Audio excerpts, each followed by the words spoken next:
여러분, 우리가 정말 사람을 대할 때 예수님의 마음으로 사람을 대하고 예수님의 사랑으로 사랑할 수 있다면 거기에는 관계가 회복이 되고 하나 되는 아름다운 역사가 이루어지게 되는 것입니다. 그래서 예수님은 소통의 정신, 그것은 바로 사랑이라고 말씀을 하신 것입니다. 여러분, 사람이 행하는 그 일이 어떤 일이든지 간에 사랑 없는 행위가 되면 그 모든 행위는 우리에게 아무 유익이 없다. 고린도전서 13장 1절로 3절에 그렇게 말씀을 하십니다. 이를테면 사람의 방언도 천사의 말도 모든 비밀을 꿰뚫어 아는 예언도 산을 넘길 만한 믿음도 자신의 모든 것으로 구제하는 선행도 자신의 생명을 하나님 앞에 내어드리는 순교적인 희생도 자기에게 유익이 없다는 것입니다. 그러나 우리가 진정으로 예수님을 통해서 하나님의 사랑을 알게 되어지면 그 사랑 가운데 행하는 일은 지극히 작은 일일지라도 하나님께서 그의 사랑의 행위를 기억하시고 그에게 상을 주신다고 성경은 말씀하십니다.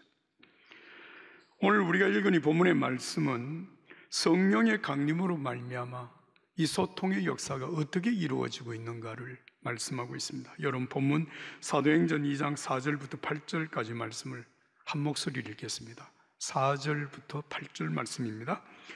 그들이 다 성령의 충만함을 받고 성령이 말하게 하심을 따라 다른 언어들로 말하기를 시작하니라.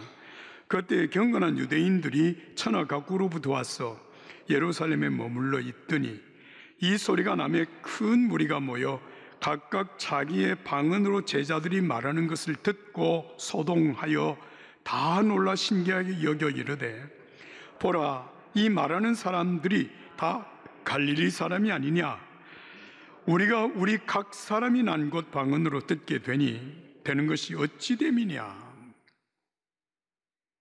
오순절에 성령 강림을 경험한 사람들에게 일어난 놀라운 현상은 신비한 소통이었습니다. 성령의 체험을 한 믿음의 사람들, 다시 말하면 예수님의 제자들, 사도들이 전하는 이 말을 듣는 사람들이 각각 자기가 난 곳 방언으로 그 사도들의 말을 알아듣게 되었다는 것입니다. 여기에 자기가 난 곳 방언이라고 그렇게 말을 했는데, 여기에 이 사도들의 말을 듣고 있는 사람들이 어디에서 왔는데, 어디에서 태어나서 어디에서 살다가 왔는지를 오늘 이 본문은 우리에게 말씀하고 있는데요. 여러분, 본문 9절, 10절, 11절 말씀을 제가 읽을 텐데 여러분 지도를 한번 보시면서 그 지역을 한번 확인해 보시기 바랍니다. 가운데 붉은 점이 있는 곳이 예루살렘이고 지금 각 곳에서 몰려온 유대인들이 얘기입니다. 9절입니다. 우리는 바데인과 메데인과 엘람인과 또 메소포타미아, 유대와 갑바도기아, 본도와 아시아, 부르기아와 밤빌리아, 애굽 및 구레네에 가까운 리비아 여러 지방에 사는 사람들과 로마로부터 온 나그네 곧 유대인과 유대 교회에 들어온 사람들과 그레데인과 아라비아인들이라. 베드로 한 사람이 말씀을 전하는데 이 지역에서 온 사람이 그 지역의 언어로 베드로의 말씀을 들었다라고 하는 얘기입니다. 참 여러분 놀라운 일 아닙니까? 어떻게 이런 일이 가능하게 되었을까요? 성령이 우리에게 오심으로 말미암아 하나님과 우리 사이에 소통의 역사가 이루어지니까 우리 가운데 오신 성령께서 우리가 성령의 말하게 하심을 따라서 말을 할 때 그 말을 듣는 사람들의 마음속에 성령이 역사하심으로 놀라운 소통의 역사가 이루어진 것입니다. 여러분, 소통이라고 하는 것은 뛰어난 화술의 능력에 의해서 이루어지는 것만은 아닙니다. 사람이 아무리 말을 유창하게 잘한다고 할지라도 여러분 정말 우리의 심령 속에 이 소통이 이루어지지 아니하면 여러분 은혜의 효과가 일어나지 않습니다. 그래서 예수님은 참 에베소서 2장 14절에는 예수님은 우리의 화평이시다 이렇게 말을 합니다. 하나님과 우리 사이에 예수님이 화평이시고 또 사람과 사람 사이에 예수님이 화평이 되신다는 것입니다. 그렇습니다. 여러분, 우리가 성령으로 말미암아 예수님이 나의 주가 되신다고 하는 사실을 알고 예수님을 내가 영접하게 되면 여러분 그 예수님은 하나님과 나 사이에 화평이 되시고 나와 만나는 모든 사람 사이에 화평이 되십니다. 이 은혜가 오늘 여러분들에게 있기를 예수님 이름으로 축복합니다. 여러분, 다시 제가 한번 말씀을 읽겠습니다. 그들이 다 성령의 충만함을 받고 성령이 말하게 하심을 따라 다른 언어로 말하기를 시작하니라. 한번 따라서 하겠습니다. 성령이 말하게 하심을 따라, 다시 한번 성령이 말하게 하심을 따라. 성령이 말하게 하심을 따라 사도들이 말을 하게 될 때에 여러분, 사람들이 그 말을 자기 언어로 받아들이고 이해하고 신비한 소통이 이루어졌다는 말씀입니다. 저는 제가 지금까지 설교를 하면서 제 설교를 듣는 사람들 중에 미국에서 오신 분이 목사님 오늘 설교를 들으면서 제가 목사님의 설교를 영어로 알아들었습니다. 저 중국에서 오신 분이 제가 설교하는 설교를 듣고 제가 오늘 목사님의 설교를 중국어로 알아들었습니다. 독일에서 오신 분이 제가 설교하는 설교를 듣고 오늘 목사님의 말씀을 내가 독일어로 알아들었습니다. 이렇게 얘기하는 사람 한 번도 못 봤어요. 제가 방언을 못하는 거겠죠.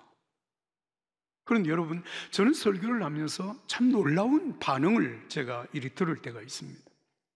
이럴 때면 어떤 분은 제가 설교하는 중에 목사님, 설교를 듣는데 머리가 너무 아파서 너무 힘들었습니다. 그렇게 얘기를 하시는 분이 계세요. 여러분, 제가 설교하는 것을 설교를 알아듣지 못하니까 여러분 그 머리가 아프고 지루하고 짜증이 나고 시계만 보면서 언제 설교가 끝나는 거 그렇게 말할 수 있지 않겠습니까? 그런데 이것은 단순히 그런 의미가 아니라 그 사람의 마음속에 영적인 싸움이 일어나고 있는 것입니다. 지금까지 내가 하나님과 아무 관계없이 살다가 어느 날 교회에 와서 목사님의 설교를 듣고 예배를 드리고 있는데 그 예배 가운데 내가 지금 영적으로 지금까지 내가 따르던 그 영의 세계와 지금 새로운 하나님의 세계 사이에 내 영혼 속에 충돌이 일어나고 있는 거예요. 그래서 싸움이 일어나는 거예요. 그래서 고통이 오는 것입니다. 혹 여러분들 가운데 그런 분이 계시다면, 아니 여러분들 주변에 그런 사람이 있다는 것을 아시면 여러분 그 사람을 위해서 기도해 주시기를 바랍니다.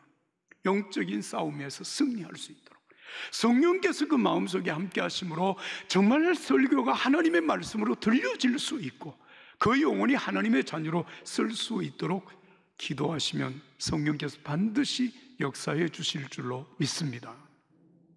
어떤 분은 제가 설교를 하면 이렇게 반응하는 분도 계세요. 목사님, 오늘 목사님 설교를 들으니까 꼭 제 얘기를 하는 것 같습니다. 제게 말씀을 하는 것 같습니다.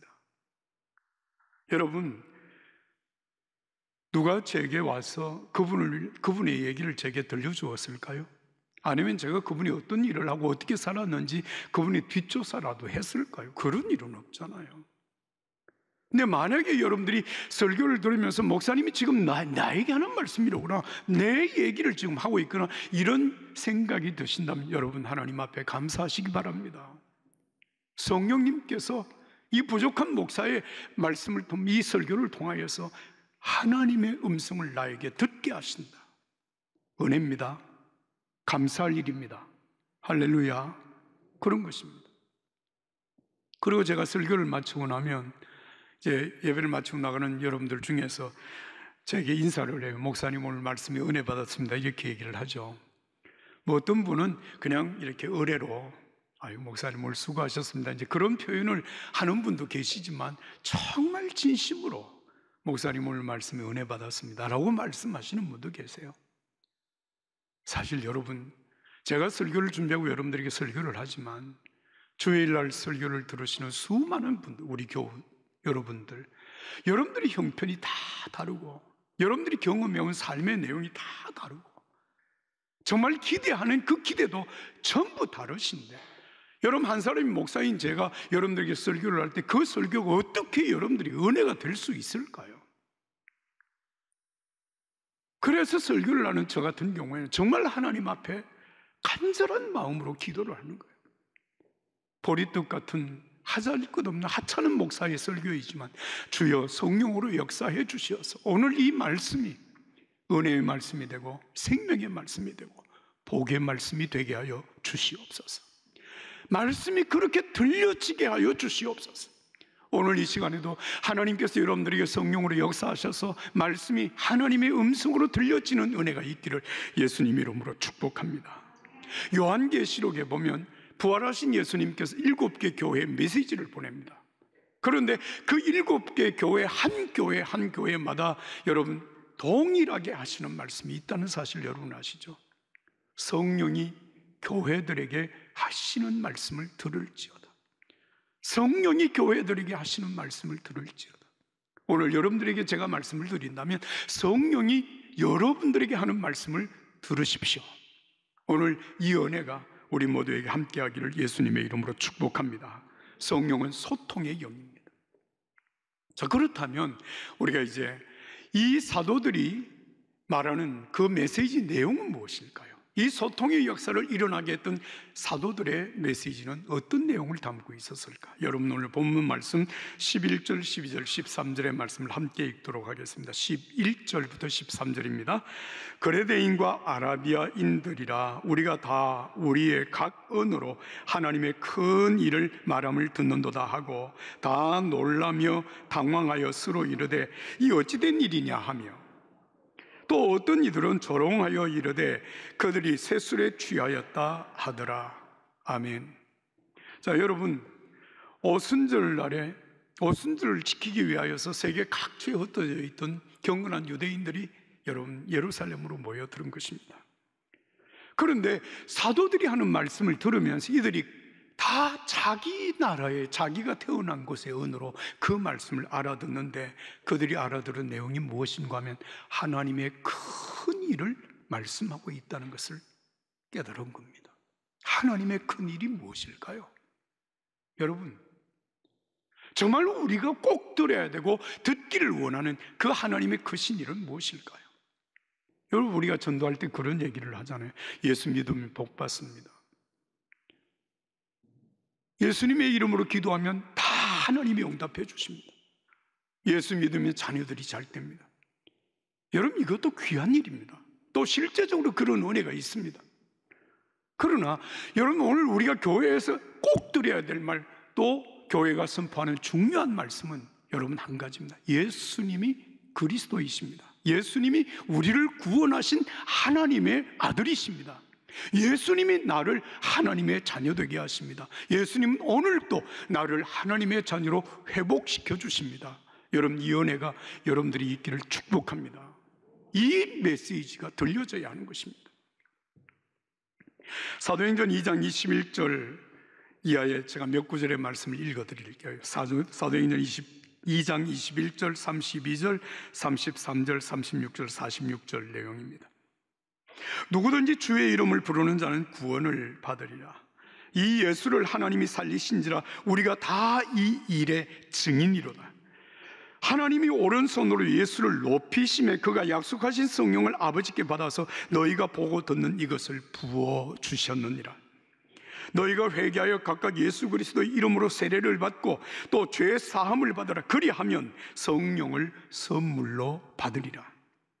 그 말을 받은 사람들은 세례를 받음에 이날의 신도의 수가 3,000이나 더하더라. 할렐루야.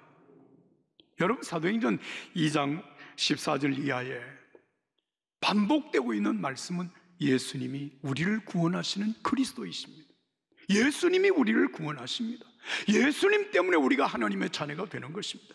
예수님은 부활하시고 승천하셔서 우리에게 성령을 부어주셨습니다. 그 성령으로 말미암아 예수님이 나를 구원하신 메시아라고 하는 사실을 우리가 믿게 되는 것입니다. 할렐루야. 사랑하는 여러분, 주 예수를 믿으라. 그리하면 너와 내 집이 구원을 얻으리라. 이것이 사도들이 증언한 하나님의 큰 일입니다.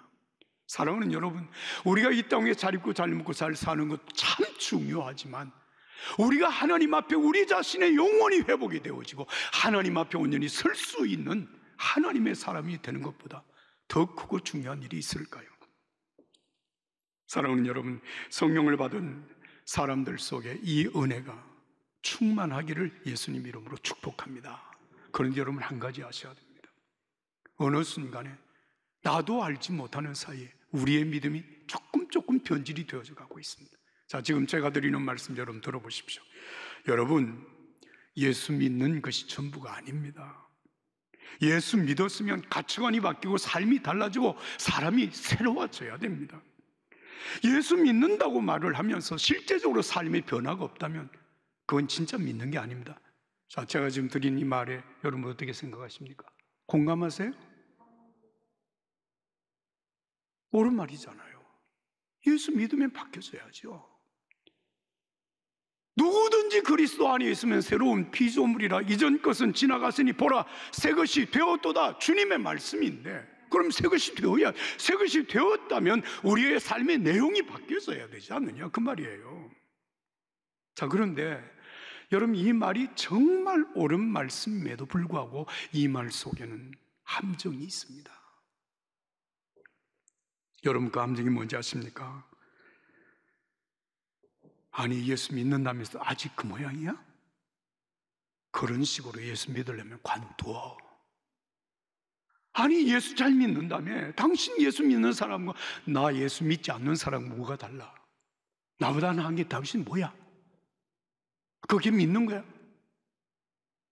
자, 여러분, 내가 분명히 믿음으로 하나님의 자녀가 된 사실을 내가 믿고 신앙의 삶을 살아가는데 내가 남보다 정말 탁월한 변화가 일어나지 않는다고 하는 사실 때문에 우리 마음속에 때로는 신앙적인 갈등이 생기기도 하고 내가 진짜 믿는 것인가? 라고 하는 마음의 의심이 생기기도 하고 때로는 믿음이 위축되기도 하고 우리 믿음 생활 자체가 힘을 잃어버리기도 하는 것이거든요. 이게 지금 여러분 영적인 묘한 함정입니다. 여기에서 우리가 반드시 기억해야 될 한 가지 중요한 사실이 있습니다. 여러분, 예수 믿으면 하나님의 자녀가 됩니다. 예수 믿으면 구원 받습니다. 예수 믿으면 하나님 앞에 설 수 있습니다. 그러나 여러분, 한 가지 아셔야 됩니다. 예수 믿음으로 하루아침에 우리가 예수님을 완전히 닮고 하루아침에 성자가 되고 하루아침에 우리의 삶이 송두리째 바뀌어져서 여러분 거룩하고 의로운 삶을 살아갈 수 있는가라고 하는 문제입니다. 이 문제는 예수님을 믿음으로 영접한 이후에 평생에 우리가 이루어가야 할 과제라고 하는 사실을 잊지 말아야 합니다. 여러분, 아이가 세상에 태어나면 그 아이가 태어난 바로 그 다음 날 벌떡 일어나서 그냥 힘차게 걷고 뛰고 그렇게 합니까? 그렇게 하는 아이를 본 적 있으십니까? 성경은 예수 믿어 구원받은 자를 가리켜서 성령으로 거듭난 자라고 말을 합니다. 아이가 적어도 두 발로 자기 발로 여러분 당당하게 걷고 뛰어갈 수 있기 위하여서는 수없이 넘어지고 일어서고 넘어지고 일어서는 그 일을 반복하고 난 다음에야 그 아이는 비로소 자기 두 발로 걸을 수 있고 뛰어갈 수 있습니다. 오늘 우리 그리스도인들의 삶이 그렇지 않습니까? 예수 그리스도를 믿어서 내가 하나님의 자녀가 되고 구원받은 하나님의 의로운 자녀이긴 하지만 내 삶이 하루아침에 완전한 예수를 닮은 사람은 될 수가 없습니다. 그러나 반드시 우리는 성장하고 있습니다. 변화되고 있습니다. 여러분, 제가 이래봬도 손주가 4명입니다. 손주가 4명이에요. 코로나 때문에 지금 미국에 사는 우리 손주 둘은 지금 보지 못한 지 2년이 넘었습니다. 근데 한 번은 이렇게 요즘은 전화기에 다 화면이 나오잖아요. 보니까 아이들이 얼마나 많이 컸는지 깜짝 놀랐어요. 예? 큰 손녀는 엄마만큼 키가 커요. 덩치가 커요. 이야, 많이 컸다. 예? 여러분, 매일 함께 사는, 함께 보는 여러분 관계 속에서는 아이들이 크는지 안 크는지 그게 사실 분간이 잘 안 됩니다. 그러나 여러분 2달에 한 번, 석 달에 한 번 여기 한국에 사는 우리 손주들 이렇게 만나면 부쩍 컸어. 오늘 우리의 믿음 생활이 사실은 그렇습니다. 전혀 변화되지 않는 것처럼 보여지고 성장하지 않는 것처럼 보여지지만 여러분, 우리는 주님과 함께 성장하고 있습니다. 변화되고 있습니다. 예수님을 닮아가고 있습니다. 조급하게 생각하지 말고 우리가 끊임없이 예수님을 바라보고 기도하며 하나님의 말씀으로 우리의 자신이 날마다 믿음의 삶으로 나가게 되어지면 하나님께서 은혜로 우리를 세워주시는 줄로 믿습니다. 여러분, 탕자의 비유를 기억하십니까? 누가복음 15장에 탕자, 아버지로부터 유산을 물려받아서 밖에 나가서 다 탕진하고 거지 중에 상거지가 되었습니다.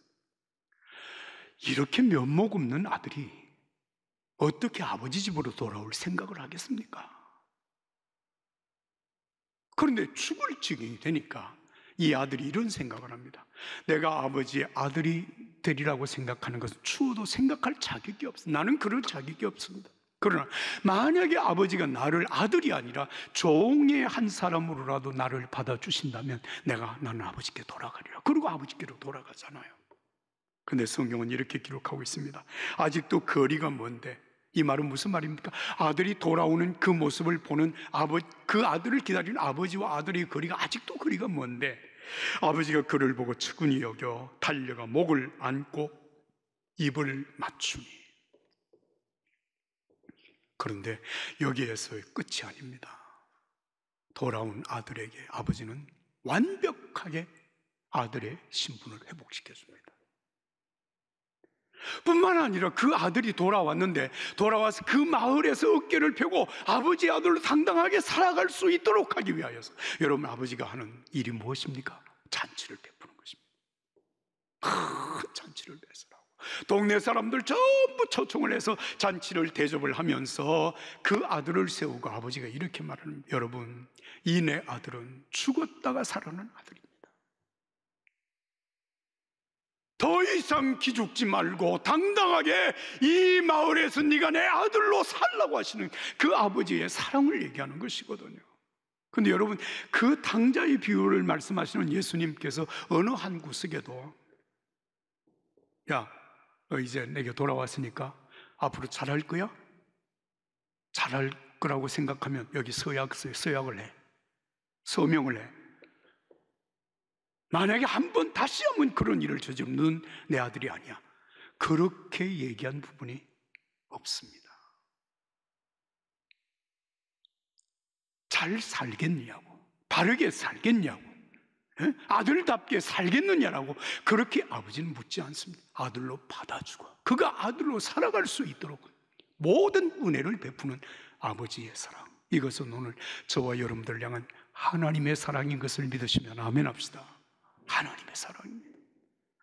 예수 그리스도는 어제나 오늘이나 영원토록 동일하십니다.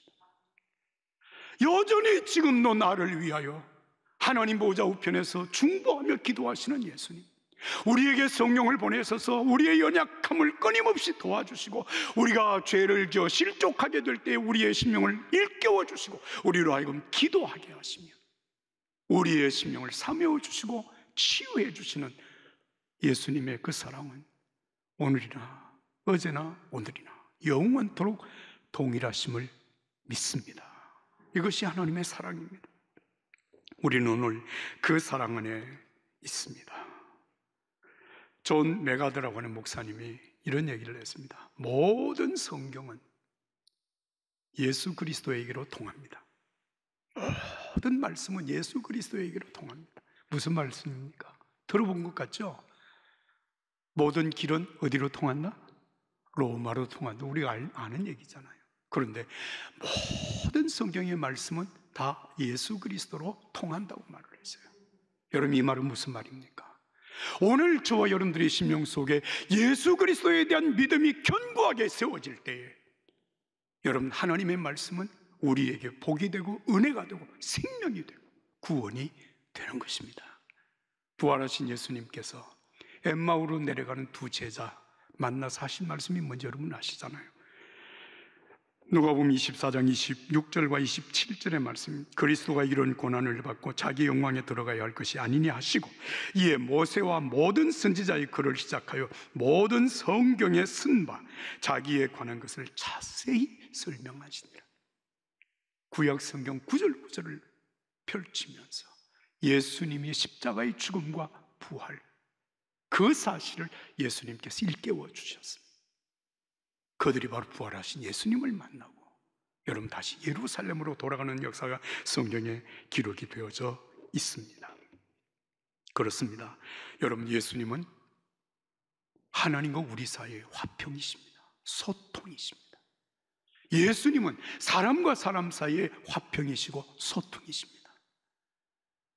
세상 끝날까지 함께 하시마 약속하신 예수님으로 말미암아 오늘 여러분과 하나님 사이의 소통의 역사가 이루어지고 여러분과 사람과의 사이에 소통의 역사가 이루어지는 하나님의 자녀로 살아가시기를 예수님 이름으로 축복합니다.